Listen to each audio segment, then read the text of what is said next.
ఈ ప్రపంచంలో అనేక ధర్మాల యొక్క అస్తిత్వం జరిగింది.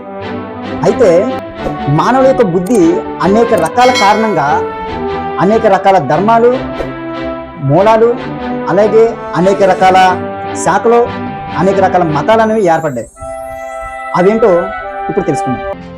క్రీస్తు శకం 1469 సంవత్సరంలో గురు నానక్ అనే ధర్మస్థాపకుడు మన భారతదేశంలో సిక్కు ధర్మాన్ని స్థాపించాడు. శ్రీ గురు గ్రంథ సాహెబ్ అనే గ్రంథము ఈ సిక్కు ధర్మం యొక్క శాస్త్రం.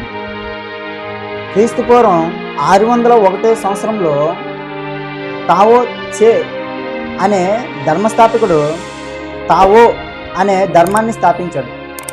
తావో తే చింగ్ అనే గ్రంథము ఈ ధర్మం యొక్క శాస్త్రం.